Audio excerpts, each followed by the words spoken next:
Hello everyone, welcome back once again in the YouTube channel of Career Up. This is Navid Alam. Today I am going to discuss all about the polynomial and the basic concept related to it. I guess you all would studied about the polynomial in class 9. So let's start. First of all, try to understand what is a polynomial. Polynomial आपका होता क्या है? Polynomial is an algebraic expression consist of variable and constant. Polynomial आपका एक algebraic expression है जो variable and constant term का combination होता है. एक एग्जाम्पल कंसीडर करते हैं, जैसे कि 3x square plus 3x minus 5. It is a example of polynomial. ये एग्जाम्पल है पॉलिनोमियल का. समझिए यहाँ पर टर्म है 1 2 3 टर्म्स है. इसमें वेरिएबल x है. x वेरिएबल एक टर्म में वेरिएबल x है, एक कांस्टेंट है. तो इन कांस्टेंट और वेरिएबल का कॉम्बिनेशन ही हमारा कहलाता है पॉलिनोमियल. ठीक है. सो अब बताते हैं हम आपको डिग्री ऑफ द पॉलिनोमियल होती क्या है. डिग्री आपको पता होना चाहिए. डिग्री का मीनिंग होता है highest power of polynomial. Degree of polynomial that is highest power. अब इस पॉलिनोमियल की हाईएस्ट पावर क्या है आपकी? 2. आपकी हाईएस्ट पावर दिख रही है 2, तो इसकी डिग्री हो जाएगी 2. तो degree of this polynomial is 2 हम कह सकते हैं. अब बात करते हैं पॉलिनोमियल का क्लासिफिकेशन. अब पॉलिनोमियल को कैसे क्लासिफाई करते हैं? On the basis of degree के बेसिस पे हम अपने पॉलिनोमियल को कैसे क्लासिफाई करते हैं. ठीक है. तो classification of polynomial on the basis of degree. अगर किसी पॉलिनोमियल की डिग्री 1 है, डिग्री आपकी क्या हो जाए 1, तो उस पॉलिनोमियल का क्या नेम होता है? उसको कैसे क्लासिफाई करते हैं? उसको क्लासिफाई करते हैं लीनियर पॉलिनोमियल से. लीनियर पॉलिनोमियल हो जाता है. एग्जांपल देखिए, जैसे यहाँ पर क्या आ गया x प्लस 2 और y माइनस 3. ये दोनों क्या है हमारे एग्जाम्पल है. 2 एग्जाम्पल है. ये दोनों लीनियर पॉलिनोमियल के लीनियर इक्वेशन के आपके एग्जाम्पल कहलाते हैं. ठीक है. अब देखिए यहाँ पास वेरिएबल अलग अलग है, लेकिन है आपका एक ही वेरिएबल और पावर कितनी है इसकी 1. तो ये हो गए हमारे लीनियर पॉलिनोमियल. अगर किसी पॉलिनोमियल की डिग्री 2 हो जाती है तो वो हमारा कहलाता है क्वाड्रेटिक इक्वेशन. क्या? Quadratic polynomial. इसका एग्जांपल देखिए, x क्वाड्रेटिक है तो पावर 2 होना चाहिए, तो हमने x स्क्वायर प्लस 3 ले लिया यहाँ पास. और एग्जांपल देखिए यहाँ से y square minus y plus 3. Highest power होनी चाहिए आपकी 2. यहाँ पर देखिए इस फर्स्ट वाले एग्जांपल में इसकी पावर कितनी है 2, तो ये क्वाड्रेटिक है. सेकंड वाले एग्जांपल में वेरिएबल y है तो इसकी डिग्री कितनी है 2, तो ये भी एक क्वाड्रेटिक क्या हो जाएगा. अब किसी भी पॉलिनोमियल की डिग्री 3 हो तो उसे बोलते हैं क्यूबिक पॉलिनोमियल. इसका एग्जांपल देखिए, यहां से लिया x cube minus 3x square plus x plus 3 is equal to 0.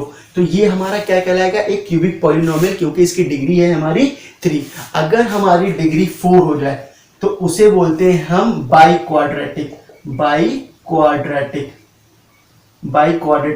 अब हमारी पावर कितनी हो जाएगी 4. तो पावर है हम यहाँ पास कंसीडर x की पावर 4 माइनस 3x प्लस 4. ये हमारा एग्जांपल हो गया. टर्म से मतलब नहीं है, हमें पावर देखना है. तो यहाँ पर हाईएस्ट पावर 4 है तो ये पॉलिनोमियल हमारा कहलाएगा बाई क्वाड्रेटिक. अगर डिग्री 5 हो जाए, डिग्री अगर हमारी 5 हो जाए तो उसको सिंपली हम बोलते हैं पॉलिनोमियल. ठीक है. तो ये हमारा क्लासिफिकेशन हो गया पॉलिनोमियल का. क्लियर है. Your next topic is zero of a polynomial. अब किसी भी पॉलिनोमियल का जीरो का मीनिंग क्या होता है? A real number k is said to be the polynomial px if pk is equal to 0. That means कोई भी पॉलिनोमियल हमारा px कंसीडर कर ले. कोई पॉलिनोमियल हम consider ax square plus bx plus c. ये हमारा पॉलिनोमियल है. ठीक है. इसका 0 हमने माना लेट k इसका 0 है. तो अगर ये इसका 0 है, k इसका 0 है, 0 मीन्स होता है सॉल्यूशन ऑफ अ इक्वेशन का सोल्यूशन को ही बोलते हैं हम जीरो। अगर के इसका जीरो है, सोल्यूशन है, तो पी के की वैल्यू ऑलवेज जीरो होगी। दैट मीन्स x की जगह जब हम k को पुट करेंगे तो इस एक्सप्रेशन की वैल्यू जीरो हो जाएगी। That is a k square plus b k plus c is equal to zero. तो ये के अगर इसकी वैल्यू जीरो आ रही है तो के इसका एक सॉल्यूशन होगा, जीरो होगा। क्लियर है? Your next topic is geometrical meaning of the zero of a polynomial. अब हमें ज्योमेट्रिकल मीनिंग ऑफ जीरो को समझना है। इसका मतलब ये होता है कि value of x that convert a given polynomial into zero. x की वो वैल्यू जो हमारे गिवन पॉलिनोमियल को जीरो कन्वर्ट कर दे। जैसे कि अगर कोई भी, चाहे वो आपकी कोई सी भी इक्वेशन हो, कोई सा भी पॉलिनोमियल हो, जैसे लीनियर हो या क्वाड्रेटिक हो या आपका क्यूबिक हो, अगर जब हम उसको अपने ग्राफ पे प्लॉट करते हैं तो वो वैल्यू को हम ढूंढते हैं, x की उस वैल्यू को ढूंढते हैं जहां पास y जीरो होता है। तो देखते हैं कैसे। जैसे हमने एक लीनियर लिया, लीनियर इक्वेशन को हमने कंसीडर करा y is equal to x plus three. यहाँ पर देखिए डिग्री 1 है तो ये लीनियर हो गई।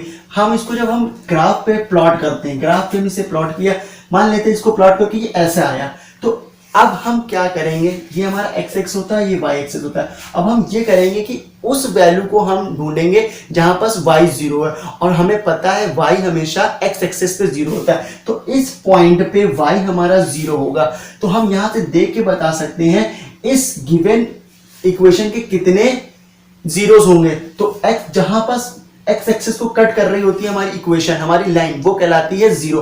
तो इसके जीरोस कितने होंगे, इसके जीरोस होंगे 1। ठीक है। सिमिलरली इसीलिए हम और एक एग्जांपल लेते हैं, क्वाड्रेटिक एग्जांपल लिया मैंने, y is equal to x square minus 3x plus 4। अगर हम इसको ग्राफ पे प्लॉट करते हैं, कंसीडर करते हैं ये प्लॉट करके ऐसा आया कुछ, इसको हमने ऐसे लाइन को ऐसे प्लॉट किया, इस इक्वेशन को प्लॉट किया, ये ऐसे बनी। अब इस ग्राफ में कितने जीरोस होंगे, तो जीरोस फाइंड करने के लिए हम क्या करते हैं, जहां जहां एक्स एक्सेस को हमारी ग्राफ, हमारा कर्व कट करता है वही हमारे जीरोस कहलाते हैं। पहले तो यहां पास कट किया और यहां पास कट किया, तो इस ग्राफ के, इस इक्वेशन के कितने जीरो होंगे, 2 जीरोस होंगे।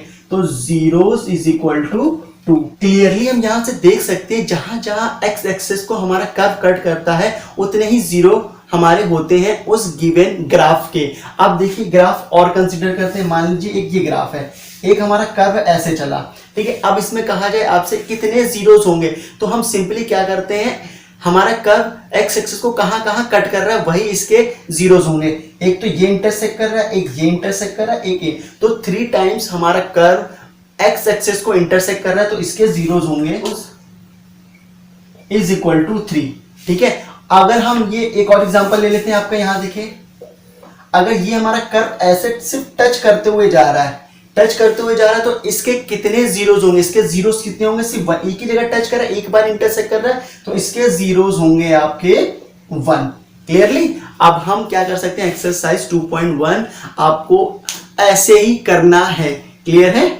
Your next topic is relationship between the zeros and the coefficient of a polynomial. Zeros of polynomial के बारे में अभी हमने पढ़ा, अब कोफिशिएंट पढ़ेंगे। कोफिशिएंट को डिस्कस करने के बाद फिर हम दोनों के बीच में रिलेशन को फाइंड आउट करेंगे। तो कोफिशिएंट को डिस्कस करने से पहले हमें पता है कि general form of quadratic equation क्या होती है, आपको भी पता है। जैसे general form of quadratic equation is ax square plus bx plus c। इस पॉलिनोमियल को हम कंसीडर करेंगे कोफिशिएंट समझने के लिए। कोफिशिएंट का मीनिंग क्या होता है, meaning of coefficient is the number which is with the variable के साथ जो हमारा नंबर होता है वो कहलाता है हमारा कोफिशिएंट। जैसे एक वेरिएबल है एक्स स्क्वायर के साथ एक नंबर है a, इसे बोलेंगे कोफिशिएंट। तो यहां से कहेंगे coefficient of x square is equal to a। Similarly आपसे कहा जाए कोफिशिएंट ऑफ एक्स का कोफिशिएंट क्या है हमारा b, इसको हम लिख सकते हैं b। ये आपने 8th क्लास में भी पढ़ा है, 9th क्लास में भी पढ़ा है और 10th क्लास में, तो इसको ज्यादा डिस्कस नहीं करेंगे। अब हम आगे बढ़ते हैं रिलेशन। अब दोनों में रिलेशन क्या होता है, तो पहले आप ये समझिए कि ये पॉलिनोमियल है। ये पॉलिनोमियल है तो इसके सॉल्यूशन होंगे जीरोज होंगे। ये आपके ये क्वालिटी की इक्वेशन है, क्वालिटी की इक्वेशन में कितने जीरोज होते हैं, कितने सॉल्यूशन होते हैं, 2। तो अब उस दो सॉल्यूशन को हम टू जीरोज को हम कंसीडर करेंगे alpha and beta. Let the zeros of polynomial given polynomial quality equation be alpha and beta.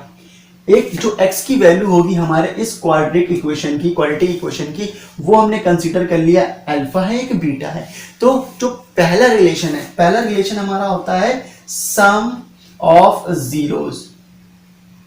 Some of zeros, sum of zeros किसके इक्वल होता है? सम ऑफ जीरोज होता है आपका coefficient of x, coefficient of x that is b minus coefficient of x upon a। तो sum of zeros is equal to minus B upon a, that means minus coefficient of x upon coefficient of x square. Similarly इसे हम कैसे कर लिख सकते हैं? Sum of zero that is alpha and beta. ये हमारे जीरोस है तो इनका सम कर देंगे, alpha plus beta is equal to minus B upon A. तो ये आ गया हमारा पहला रिलेशन। ठीक है, अब बात करते हैं सेकेंड रिलेशन की। सेकेंड रिलेशन आपका होता है product of zeros. Product of zeros, product of zeros होता है आपका कांस्टेंट टर्म, जो कांस्टेंट टर्म होता है upon coefficient of x square. Constant term हमारा c है, coefficient of x square is a। तो ये हमारा रिलेशन कैसे बनेगा? ये दो हमारे जीरोस है, इनका प्रोडक्ट कर देंगे, alpha into beta is equal to C upon A. तो ये सेकेंड रिलेशन आ गया। क्लियर? यहां से देख सकते हैं sum of zeros is equal to minus B upon A and product of zeros is equal to C upon A. आप इस वीडियो को पॉज करके ये सारे नोट डाउन कर लीजिए, फिर हम आगे एग्जांपल से आपको बताते हैं कैसे क्वेश्चन होते हैं। Example number 1 and it is on your screen. Find the zeros of quadratic polynomial x square plus 7x plus 10। Polynomial हमें गिवन है x square plus 7x plus 10। Clear? And verify the relation between the zeros and coefficient.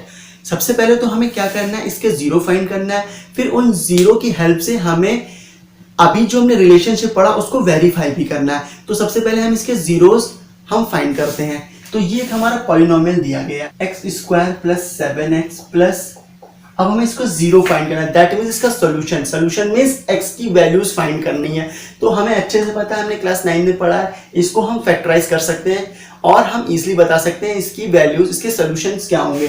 तो अब यहां से हम इसको break करेंगे, splitting middle term. Splitting middle term को करने से हम क्या करते हैं, 10 के फैक्टर करते हैं। 10 के फैक्टर करेंगे तो 2 and 5 इसके दो फैक्टर आ गए। तो हमें साफ साफ यहाँ दिख रहा है 2 + 5 is equal to 7 and 2 × 5 is equal to 10। तो इस 7 को हम ब्रेक कर सकते हैं 2x प्लस 5x में प्लस 10। अब इनसे दो फैक्ट, इन फर्स्ट टू टर्म से हम x कॉमन लेंगे तो अंदर बचेगा x प्लस 2 और इससे कॉमन लेंगे 5 तो अंदर बचेगा x प्लस 2। अब इन दोनों टर्म से क्या कॉमन आ रहा है, x plus 2 and x plus 5। ये हो गया हमारा फैक्टराइज। अब हमें जीरो फॉर जीरोस फाइंड करने के लिए हम क्या करते हैं, px की वैल्यू को हम जीरो पुट अप करते हैं। जब हमने px को जीरो रखा है, x plus 2 and x plus 5 is equal to zero put किया तो यहां से x की वैल्यू एक -2 आ गई एंड एक x की वैल्यू आ गई आपकी -5। तो ये जीरोस हमारे फाइंड आउट हो चुके हैं। अब हमें रिलेशन को वेरीफाई करना है, जीरो और कोफिशिएंट के रिलेशन को वेरीफाई करना है। तो हमें अच्छे से पता है वेरिफिकेशन करने के लिए, वेरिफिकेशन करने के लिए क्या करते हैं हम, पहला जो रिलेशन था सम ऑफ जीरो का था, सम ऑफ जीरोस क्या होते हैं, sum of zeros minus B upon A.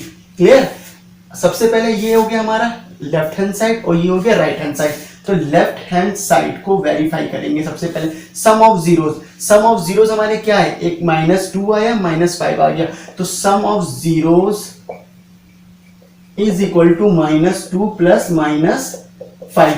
तो ये क्या हो गया, -7 -2 एंड -5 इज -7। तो ये हो गया हमारा LHS। RHS फाइंड करते हैं। RHS हमारा यहां से दिया गया -b upon A. RHS is -b upon A.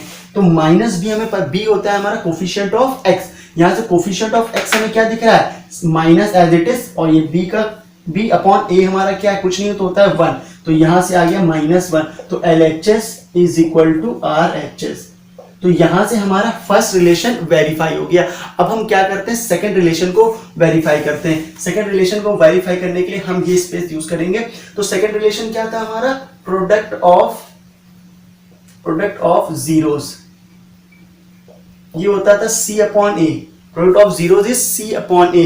तो फिर से अगेन ये लेफ्ट हैंड साइड, ये राइट हैंड साइड, तो लेफ्ट हैंड साइड हमारा क्या है, product of zeros. Product of zeros हमारा क्या, इन दोनों को प्रोडक्ट करेंगे, -2 इंटू -5, तो माइनस माइनस प्लस, 2 5 10, तो ये आ गया हमारा प्रोडक्ट ऑफ 10। अब हम बात करते हैं RHS। RHS में हमारा है C/A। C is constant term is 10 और coefficient of x² is A। यहां से A हो गया हमारा 1, ये भी आ गया 10। तो हमने यहां से क्या देखा, LHS is equal to RHS। तो यहां से हमारे फर्स्ट रिलेशन और सेकेंड रिलेशन वेरीफाई हो चुके हैं, तो हेंस वेरीफाइड। ठीक है, ये आप ऐसे कर सकते हैं और भी question. Example number 2 and it is also is on your screen. Find the quadratic polynomial, the sum and the product of whose zeros are -3 and 2। हमें यहां पर सम ऑफ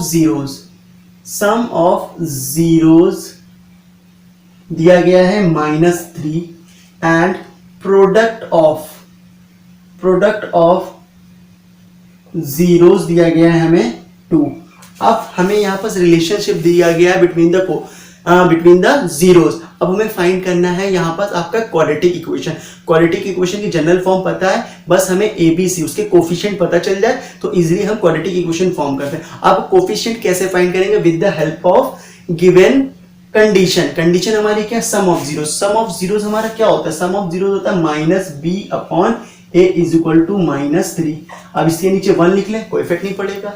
प्रोडक्ट ऑफ जीरोस हमारा क्या होता है, C/A इज इक्वल टू -2 दिया गया। अब 1 लिख ले तब भी कोई इफेक्ट नहीं पड़ेगा। क्लियर। अब देखिए हम कैसे कोफिशिएंट को फाइंड करते हैं, बहुत इंपॉर्टेंट स्टेप है ये। सबसे पहले हम A की वैल्यू फाइंड करते हैं और A की वैल्यू फाइंड करने के रेशियो को कंपेयर करते हैं। यहां पर देखिए सेकंड वाले कंडीशन सेकंड देखते हैं। कंडीशन सेकंड में A इज इक्वल टू हमारा क्या दिख रहा है, 1। A को हमारा रेशियो क्या दिख रहा है, A का रेशियो हमारा दिख रहा है 1। अगर ये रेशियो ऊपर भी है तो A की वैल्यू 1 सेटिस्फाई होगी। अब इसमें देखिए A इज इक्वल टू 1 है, तो A हमारा सिंपली हमें क्या दिख रहा है, दोनों इक्वेशन में A की वैल्यू 1 हमें दिख रही है। क्लियर। अब B इज इक्वल टू क्या दिख रहा है, -B इज इक्वल टू -3 दिख रहा है। माइनस से माइनस करती तो B इज इक्वल टू 3 आ गया। सिमिलरली हमारा C क्या दिख रहा है, यहां से C इज इक्वल टू 2। तो हमारी ABC, तो क्वाड्रेटिक इक्वेशन कैसे फॉर्म होगी, क्वाड्रेटिक इक्वेशन की जनरल फॉर्म होती है x² + bx + c। अब ABC की वैल्यू इसमें रख देंगे उठा के और हमें क्वाड्रेटिक इक्वेशन मिल जाएगी। देखिए यहाँ पर कैसे, A इज इक्वल टू 1 है, अगर 1 ना भी लिखें तो कोई इफेक्ट नहीं पड़ता, प्लस B हमारा कितना है 3x + c इज 2। तो ये हमारी आ गई एक quadratic equation. Next question same है ये भी, बस आपको यहाँ पर कंडीशन बदल दी गई। कंडीशन क्या है, सम ऑफ जीरोस दिया गया √2 एंड प्रोडक्ट ऑफ जीरोस दिया गया है 1/3। ऐसे करेंगे हम। सम ऑफ जीरोस की कंडीशन क्या होती है, -B/A is equal to √2। Clear.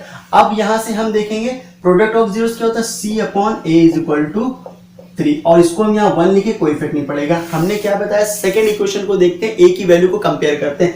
A हमारे यहाँ से 3 दिख रहा है, बट यहाँ A इज इक्वल टू हमारा क्या है, 1 है, तो कुछ बैलेंस नहीं है। अब इस A की वैल्यू को हम 3 कर दे तो A की वैल्यू हमारी दोनों में बैलेंस हो जाएगी। यहाँ पर 1 3 कैसे होगा, जब इसको हम 3 से मल्टीप्लाई करेंगे तो ये 1 3 कन्वर्ट हो जाएगा, क्योंकि हमें A हमें क्या बनाना है, 3 बनाना है। अब अगर हमने यहाँ डिनोमिनेटर मल्टीप्लाई करा तो इसे हम न्यूमरेटर में मल्टीप्लाई करते हैं, क्या है, बैलेंस करने के लिए। तो यहां से हमारी A की वैल्यू क्या दिख रही है, यहां से आ गई 3। B is equal to -B is equal to क्या दिख रहा है हमारा, 3√2। इसको जब मल्टीप्लाई करेंगे तो ये हो जाएगा 3√2/3। ठीक है, तो -B इज इक्वल टू 3√2 ये आ गया। अब C इज इक्वल टू हमारा क्या दिख रहा है, यहां से C is equal to 1, C is equal to 1 दिख रहा है। अब यहां से B की ये वैल्यू इधर ट्रांसफर हो जाएगी -3√2। तो हमारी A B C की वैल्यू फाइंड आउट हो गई। अब जनरल फॉर्म में पता है ax² + bx + c। अब इसमें पुटअप करिए, यहां से 3x square a is 3 plus b is minus 3 root 2x plus c is 1। तो ये हमारी आ गई क्वाड्रेटिक इक्वेशन। क्लियर? तो आप एक्सरसाइज 2.1 एंड 2.2 अच्छे से सॉल्व करिए और हमसे डाउट पूछिए। बाकी हम आपको क्लास में करियर हब इंस्टीट्यूशन में आपको आगे बताते हैं। If you like my work and video then keep subscribing our YouTube channel Career Hub. Till then, stay home, stay safe and keep studying.